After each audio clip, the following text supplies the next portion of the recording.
Amigo y amiga que me escuchas, te damos la bienvenida nuevamente a Púlpito Reformado, la voz de la Reforma Protestante en Puerto Rico, la voz oficial de la Iglesia Presbiteriana Reformada en San Juan. Te habla el reverendo Carlos Cruz Moya y te invitamos a que te quedes con nosotros en la próxima hora para que escuches palabra de Dios, la palabra que no se equivoca, la palabra que no vuelve atrás vacía, esa palabra que como espada de dos filos penetra hasta lo más profundo del corazón del hombre y la mujer. En esta hermosa noche en San Juan de Puerto Rico vamos a tener el tema compromiso y martirio. Compromiso y martirio. Así que amigo y amiga que me escucha, busca tu Biblia, la palabra de Dios, la única regla de fe y conducta para hablar este tema tan importante, compromiso y martirio. En esta hermosa noche del Señor me acompaña el diácono Ángel Carrasquillo. Buenas noches, hermanos, y que el Señor les continúe bendiciendo. Y el hermano y seminarista, el hermano Andrés Martínez. Dios bendiga a los que nos oyen. Así que, amigo y amiga que me escucha, busca tu Biblia, la palabra de Dios, la única regla de fe y conducta, y vamos a buscar Filipenses, capítulo 1, versículos del 27 al 30. Filipenses 1, del 27 al 30. Dice la palabra de Dios: solamente que os comportéis como es digno del Evangelio de Cristo, para que, o sea que vaya a veros, o que esté ausente, oiga de vosotros que estáis firmes en un mismo espíritu, combatiendo unánimes por la fe del Evangelio, y en nada intimidados por los que se oponen, que para ellos ciertamente es indicio de perdición, mas para vosotros de salvación, y esto de Dios, porque a vosotros os es concedido a causa de Cristo, no solo que creáis en Él, sino también que padezcáis por Él, teniendo el mismo conflicto que habéis visto en mí, y ahora oís que hay en mí. Amén. En esta noche, a base de estos hermosos versículos de la carta de Pablo a los Filipenses, queremos hablar de algo que es medular en la vida del creyente, que algo que es medular en la vida de la iglesia invisible, y es el compromiso y el martirio. El apóstol Pablo, cuando escribe esta carta, está preso en Roma, en cadenas, y escribe una carta muy pastoral, muy cercana a los hermanos de Filipos, porque los amaba profundamente, esos hermanos que lo habían apoyado todo el tiempo. Y al principio de la carta, el apóstol sabe que entre ellos, por la fama de algunos, pues hay envidias y hay contiendas, y él, en esa visión increíble que tiene el apóstol Pablo, pronuncia esas palabras que Cristo es predicado por envidia, otros predican por vanagloria, otros predican correctamente a Cristo, pero Cristo es predicado. Pero ya en el versículo 27, el apóstol Pablo hace una exhortación más cercana al corazón de los filipenses, más cercana a lo que es la verdadera vida cristiana, esa vida que tiene que ser de compromiso, esa vida que tiene que ser esperando posiblemente el martirio, ese martirio que es a consecuencia de esa vida que solamente Cristo puede dar. Y en el versículo 27 el apóstol Pablo dice: solamente que os comportéis como es digno del Evangelio de Cristo, para que, o sea que vaya a veros o que esté ausente, oiga de vosotros que estéis firmes en un mismo espíritu, combatiendo unánimes por la fe del Evangelio. Es interesante que Reina Valera omite una palabra que está en el original, que es ciudadanía. Una traducción más cercana sería: solamente que os comportéis en vuestra ciudadanía como es digno del Evangelio de Cristo, ¿verdad? Y el apóstol le dice a esos creyentes que sean hombres y mujeres dignos de esa ciudadanía, que den frutos de esa ciudadanía del cielo. Pero que ese fruto, ese compromiso de los filipenses no responda a que el apóstol Pablo o esté ausente o esté presente, o vaya allá a reprenderlos, o que desde la distancia por carta los amoneste, sino que estén firmes en un mismo espíritu.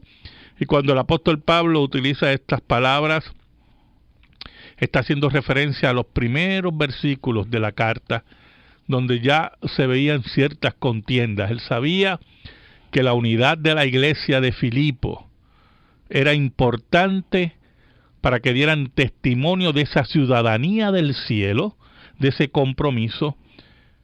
Y habla de combatir, y esto es muy importante, hermano, combatir unánimes por la fe del Evangelio.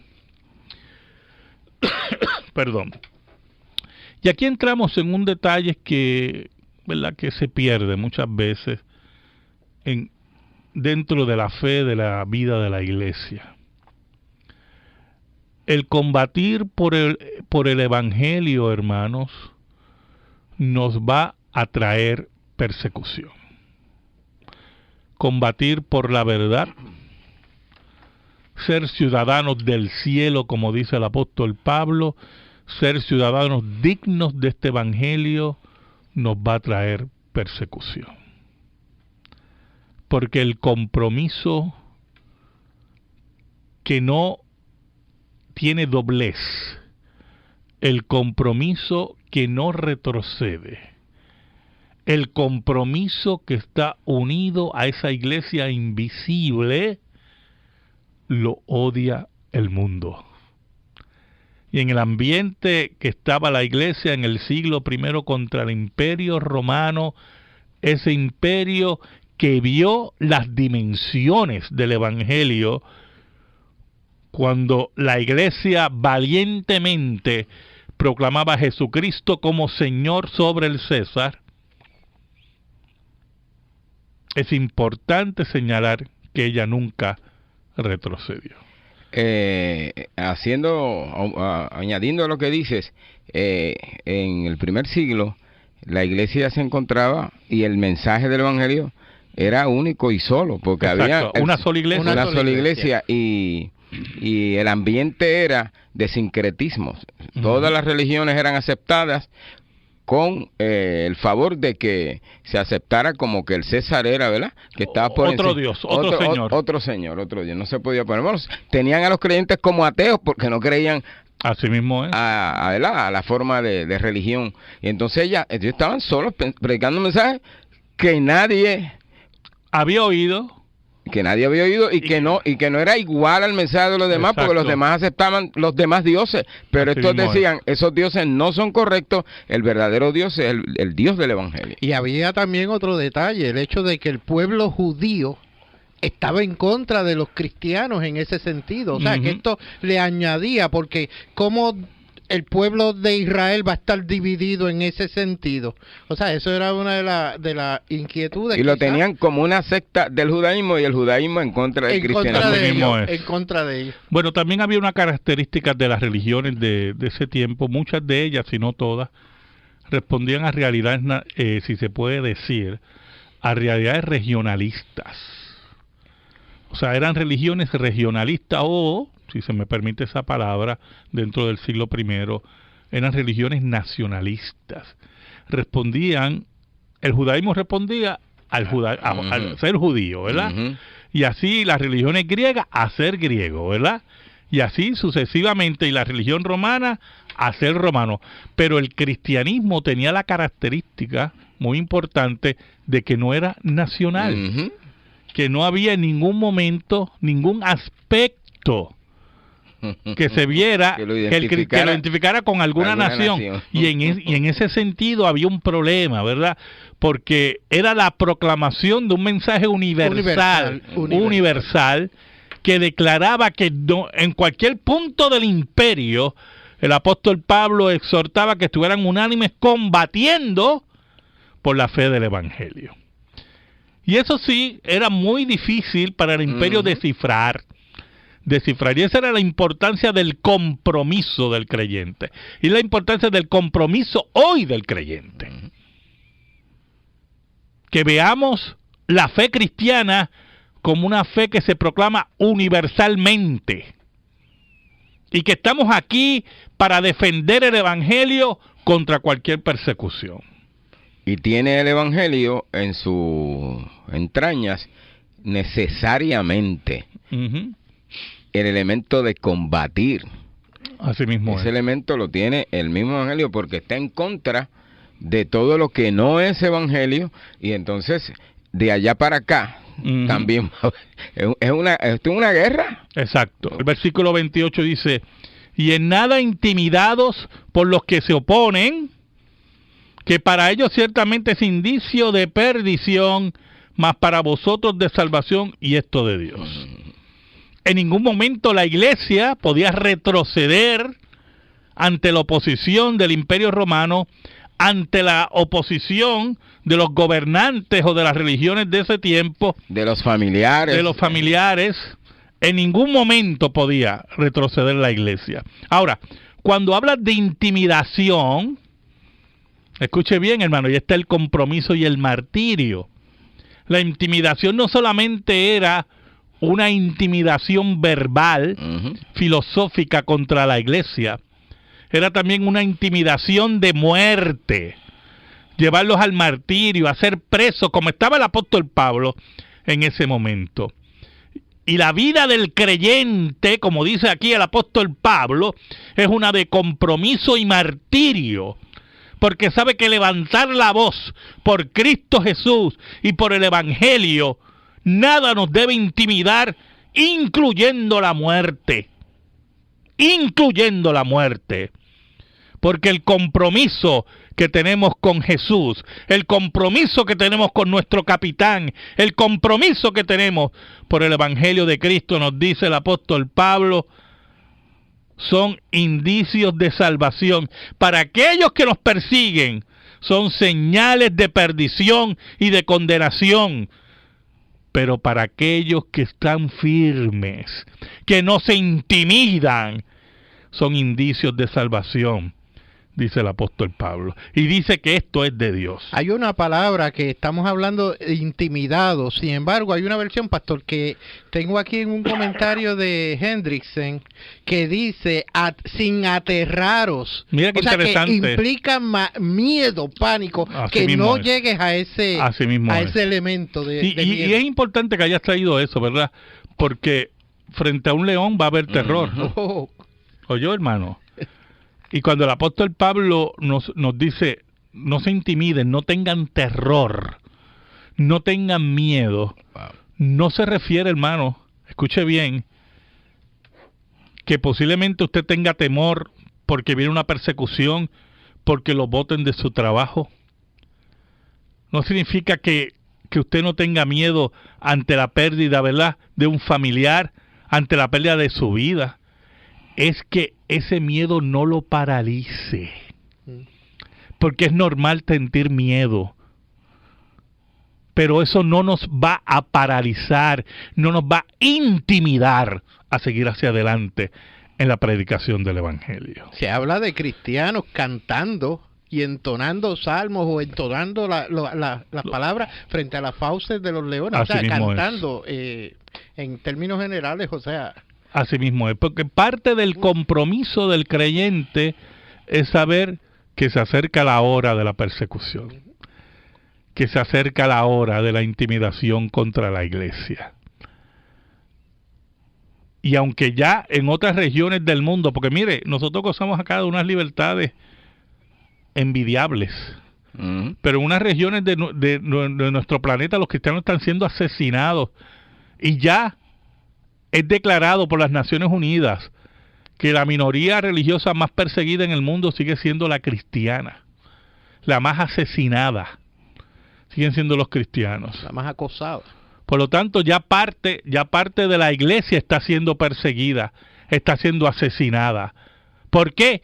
Porque es la iglesia con compromiso que habla aquí el apóstol Pablo. porque es la iglesia que combate por la fe, porque es la iglesia que no se intimida, que no echa hacia atrás, porque sabe que su galardón está en los cielos. Yo quería aportar algo en términos de lo actual. Yo tengo amigos que por su fe cristiana, su familia, su núcleo familiar los rechaza. O sea, a esas personas quizás aplica este mensaje en lo chiquito, porque estamos hablando quizás sí, de nación, en el micro, ese núcleo familiar. Oiga, sostenga su fe, mantenga su fe, quédese firme. Así mismo es, no podemos ser intimidados por nada, en ningún momento, porque mire, el que está en nosotros es mayor que el que está afuera, dice la Escritura. Por eso el apóstol Pablo le exhorta a esa iglesia de Filipo a ser firme frente a las fauces de los leones, frente al imperio romano, frente a las religiones falsas, mantener esa fe, mantener ese testimonio como ciudadanos del cielo, como ciudadanos del evangelio, y en ningún momento retroceder. La fe cristiana que retrocede no es fe cristiana. La iglesia que hace compromisos con el mundo, que hace compromisos con la moral bíblica, que hace compromisos con la teología bíblica, la iglesia que ha mancillado el matrimonio bíblico, que ha mancillado la sexualidad bíblica, la iglesia que ha pisoteado el nombre de Cristo, es sinagoga de Satanás. Pero el apóstol Pablo habla a la iglesia verdadera, a la iglesia que no retrocede, a la iglesia que está firme. Por eso en el versículo 29 el apóstol Pablo nos dice: porque a vosotros os es concedido a causa de Cristo, no solo que creáis en Él, sino también que padezcáis por Él.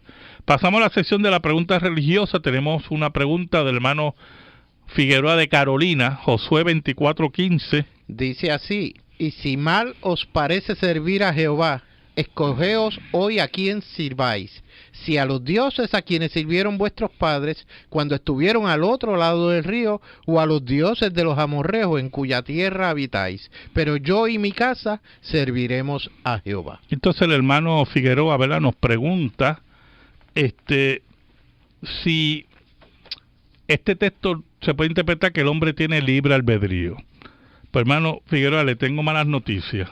No se puede interpretar así, porque está hablando el pueblo judío que tiene un pacto con Dios, y es un pacto nacional, y Josué le está recordando el pacto a ellos, y ese pacto indica que ellos tenían que servir al Dios verdadero. Están acabando de terminar una pena sí, de 40 años. Si ellos quieren en algún momento zafarse del pacto, tienen malas noticias, porque no podían zafarse del pacto. Yo, hermano, si usted lee más adelante, dice que ellos dijeron, no, nosotros vamos a servir a Jehová, y ahí prácticamente nunca está la contesca. Claro, y ahí termina el libro de Josué. Más adelante termina el libro de Josué, y si usted lee el libro de los jueces, pues mire qué interesante cómo ellos cumplieron el pacto.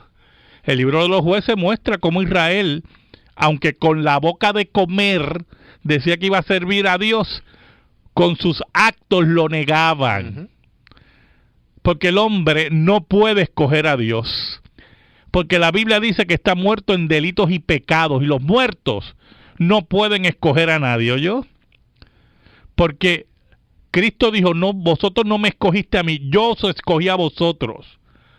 Porque Cristo dijo, todo aquel que el Padre me da, yo lo atraeré a mí.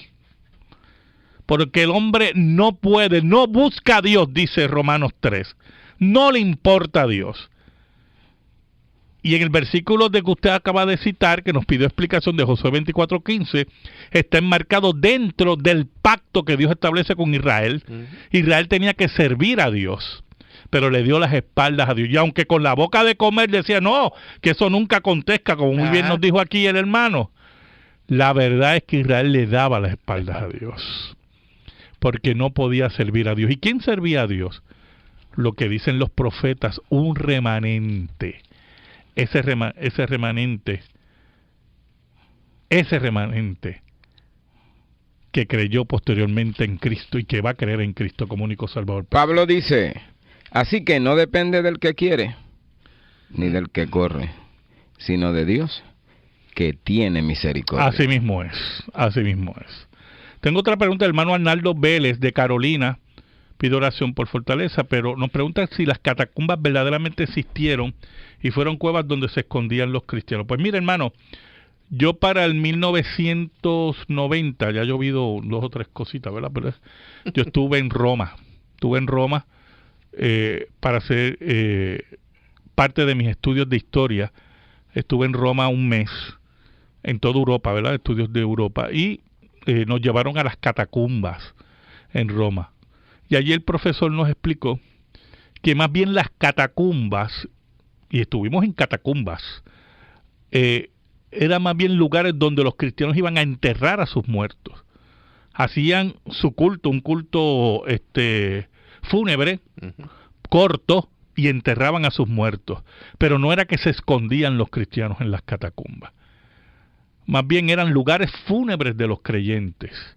Y posiblemente en algún momento algún lugar de refugio, pero no era un lugar permanente. Así que si en algún momento usted puede visitar Italia, sería bueno que tú pudieras tener un recorrido por las catacumbas originales de los creyentes en Roma. Siguiendo en el versículo 29, que habíamos ya leído y vamos a volver a leer, el apóstol Pablo dice, porque a vosotros os es concedido a causa de Cristo, no solo que creáis en Él. Y vamos con esa primera parte. Mire, Dios es el que concede creer. Mire cómo dice el apóstol Pablo ahí claro. Porque a vosotros os es concedido a causa de Cristo, no solo que creáis en Él. Y esto es muy importante, porque él dice a causa de Cristo. Porque Cristo es el que salva. Por medio de Cristo, Dios le concede a usted creer. Dios es el que da el don de la fe para creer en Cristo como tu único Salvador personal. Dios es el que trae a los suyos para que conozcan al Señor. Él es el que llama. Él es el que llama. En otro lugar, Pablo dice... ¿Qué lugar? En 2 de Timoteo 2:25, y esto también responde a la pregunta del libre albedrío, que con mansedumbre corrija a los que se oponen, por si quizás Dios le conceda que se arrepientan. Ah, qué cosa tremenda. Para que conozcan la verdad. Así mismo es, así mismo es. Pero añade el apóstol Pablo, sino también, que también se le concede, sino también que padezcáis por él. Mire qué interesante, no solamente Dios le ha concedido, dice el apóstol Pablo a la gente de Filipo, que creáis en él, sino también le ha dado esa fe para que padezcáis por él, esa fe que vence al mundo, dice Juan. En la otra versión dice, sufrir por él. Mira, sufrir por él, que Dios le ha concedido, porque mire, dentro de la mentalidad cristiana del primer siglo y la mentalidad cristiana de la Escritura, sufrir por Cristo era un privilegio, hermano. Los apóstoles, cuando fueron azotados por primera vez y fueron perseguidos, ellos estaban gozosos porque ellos decían, fueron encontrados dignos de sufrir por su nombre. Y en esta época de predicadores charlatanes, de predicadores de jet privado, de dineros en aumento en cuentas de cheque y en cuentas de ahorro, del cristianismo fácil, del cristianismo adinerado, este mensaje no tiene cabida, porque ese cristianismo es falso, ese cristianismo contrario a lo que dice la Escritura. Contrario a lo que dice el apóstol Pablo. Procuran evitar el sufrimiento a Así toda costa. A toda costa. Y él lo está diciendo cuando desde el mensaje es, mire, que el Señor nos prepara para el sufrimiento. Que el Señor nos concede esas cosas. Que el Señor fortalece nuestra fe. Porque el compromiso nos lleva al martirio, nos lleva a la persecución. Porque si usted como creyente verdadero no tiene enemigos, usted tiene que revisar su fe, ¿oyó?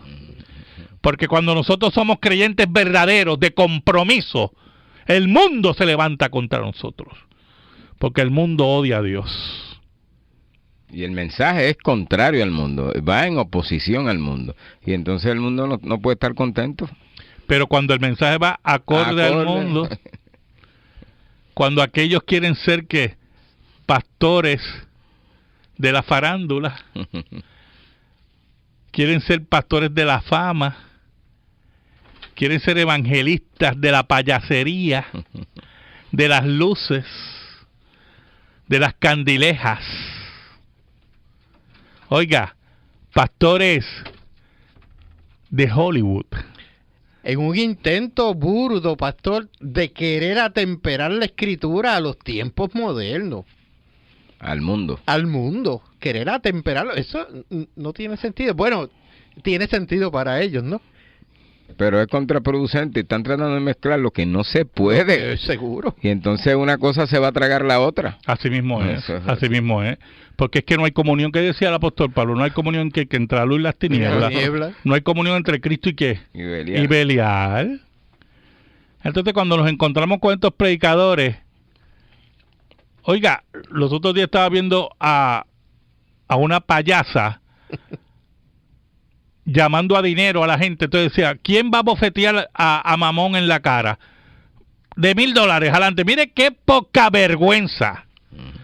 Pero ella le decía bofetear a Mamón. Los chavos eran para ella. Pero eso es bofetear a Mamón. Para ella vivir en sus lujos. En sus jets privados. ¿Ah? En sus Maseratis. En sus relojes Rolex. Viviendo de la iglesia. Sin decir el verdadero mensaje del martirio. No recibiendo la remuneración correcta, sino enriqueciéndose del evangelio. Esos son lo que el apóstol Pablo dice que no se le ha concedido, sino que están dentro, pero no son, como dice Juan. Mire cómo dice el versículo 30. Teniendo el mismo conflicto que habéis visto en mí, y ahora oíd que hay en mí. Mire qué tremendo. Ustedes van a tener el mismo conflicto.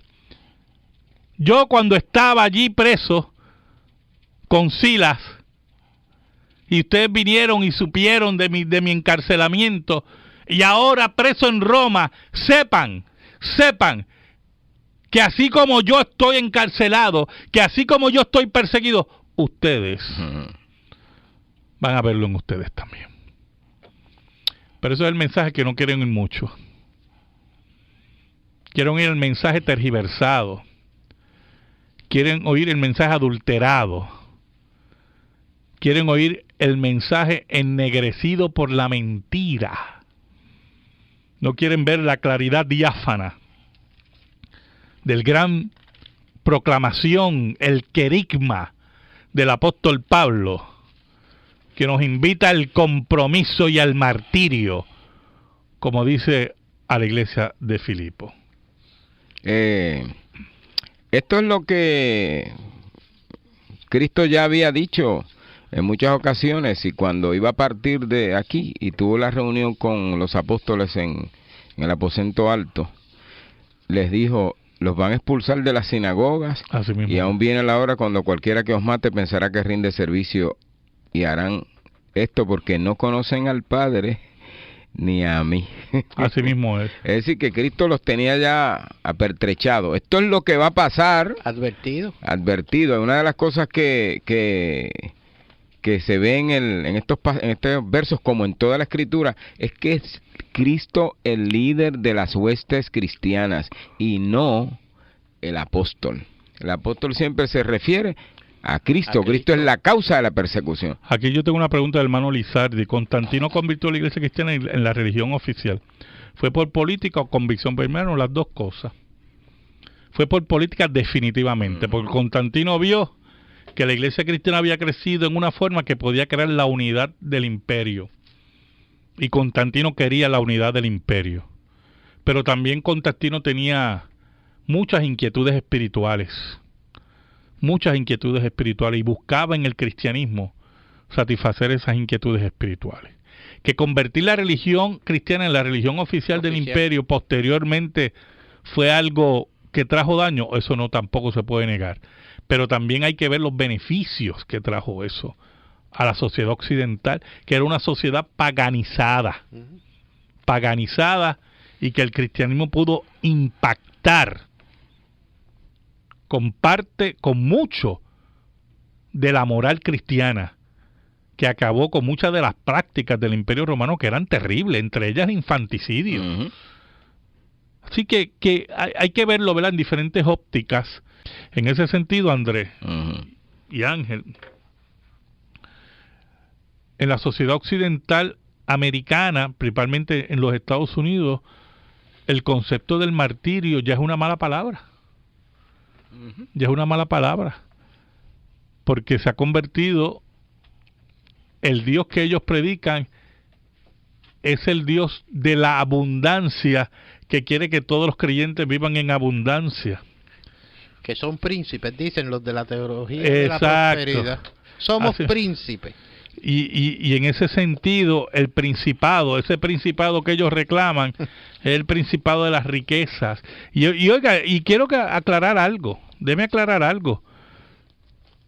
No es ningún pecado usted tener riqueza, ¿oyó? Porque Abraham era un hombre rico. De que no tenemos votos de pobreza. Exacto, tampoco nosotros tenemos votos de pobreza aquí. Es que se diga que esa es la verdadera vida cristiana, ahí sí que tenemos problemas. Ahí sí que tenemos problemas. Porque lamentablemente eso será para 2 o 3 que quieren vivir en su riqueza y enseñarle a otros. Los otros días estaba viendo un programa cómico. Pastor, enseñarle a otros cómo vivir de los demás. Exacto. Estaba viendo un programa cómico y el niño en el programa, mire qué interesante, era una crítica dentro del programa cómico norteamericano, diciendo, no, pon el programa del Pastor X. Porque si yo le mando dinero voy a ser rico, dice él. Ay, mire qué interesante la crítica que había en el programa, qué interesante, un programa cómico en los Estados Unidos. Oiga, y esas cosas se ven así, todo el tiempo. Y nosotros tenemos que entender a la luz del mensaje del Evangelio que aquí hay un compromiso, y ese compromiso, dice el apóstol Pablo, nos puede llevar al martirio. Y si no estamos dispuestos a ese martirio, es que no hemos conocido a Jesús, ¿oyó? Hay algo que no está funcionando bien en lo que nos enseñaron. Hay algo que no cuadra con el mensaje del Evangelio. Y esas cosas las tenemos que tener presentes. Hablando de la ciudadanía, en otro sitio Pablo dice, un escritor bíblico, que nuestra ciudadanía como está en los cielos, de donde esperamos al Señor. Y vemos en el capítulo 11, como en toda la escritura, como los profetas y los creyentes, capítulo 11 de Hebreos. O sea, estaban pendientes a la ciudad celestial, a la Jerusalén celestial. No aquí. Exacto. Porque aquí nosotros somos peregrinos. Exactamente. Peregrinos. Oiga, hermano. Y usted puede tener las riquezas que sea, porque Dios es el que provee, pero tenemos que tener compromiso sabiendo que Dios es el dueño del oro y la plata. Y que nuestra ciudadanía está en los cielos y no aquí. No nos mandaron a hacer de esto nuestra vida eterna, ¿no? Así mismo es. Pero algunos quieren vivir aquí como le da la gana. Y lo que quieren es justificar sus avaricias. Y para justificar sus avaricias tienen que tergiversar el Evangelio. Porque en última instancia, hermano, en el último análisis, el pecado aquí es avaricia. El pecado aquí es idolatría. Porque la Biblia dice que la avaricia es ¿qué? Idolatría. Y para él sus ídolos son los dólares. Don dinero. ¿Ok? Sus ídolos son el oro y la plata. Y por lo tanto tenemos que justificar en alguna forma nuestras avaricias. Y para justificar nuestras avaricias, entonces tergiversamos el mensaje. Y entonces los que están ricos son ellos, porque a quienes les recogen el dinero no están ricos, No, nada. nada. Están ricos, ellos son los que están ricos. Pero lo que yo siempre digo, muchas veces, o sea, nos dejamos llevar por estas personas que nos tergiversan el evangelio, oiga, por apatía, por vagancia, no leemos, no escudriñamos la escritura. Si usted ve que algo está caminando mal en su iglesia, escudriñe la escritura y aprenda. Mira, yo oí un predicador hace muchos años, aquí de Puerto Rico, puertorriqueño, estaba pidiendo, creo que ofrendas por $100, creo que era por $100, si hago la multiplicación, ¿verdad?, la matemática, y él decía, de $100, que Dios le va a dar 100 por 1, así que recuerde que el Señor le tiene que dar 10,000, y yo no lo podía creer, yo lo oía y decía, pero qué ¿cómo es posible que la gente sea tan disparatera y sea tan atrevida? Atrevido. Usando el nombre de Dios en vano. Sí, y tomando el nombre de Dios en vano. No, y él seguía hablando y abundaba y decía, recuerde cuando ore, Señor, recordaron los 10,000. Así, él tenía ya hasta una cartilla de cómo que tenía que ser la oración para usted reclamarle a Dios los $10,000, porque usted dio 100. Como si Dios fuera Wall Street. Oiga, hermanito. El apóstol Pablo. Qué triste. El apóstol Pablo nos llama a compromiso y martirio. Porque no hay cosa más tremenda que sufrir y morir por Cristo. Porque solamente en Cristo hay vida eterna y salvación. Amén. Escríbenos. Púlpito Reformado, P.O. Box 363864, San Juan, Puerto Rico 00936. Púlpito Reformado, P.O. Box 363864, San Juan, Puerto Rico 00936. Si le interesa que este programa de radio se mantenga en el aire, puede enviar su ofrenda a nombre de la Iglesia Presbiteriana Reformada a la misma dirección. Púlpito Reformado, P.O. Box 363864, San Juan, Puerto Rico 00936. En esta hora le pedimos al Señor que te bendiga a ti, bendiga tu hogar, bendiga tus hijos, bendiga tus negocios, bendiga tu trabajo, y que sobre todas las cosas, que la paz de Cristo, que sobrepuja todo entendimiento, esté sobre ti y sobre los tuyos. Amén y amén. Dios te bendiga.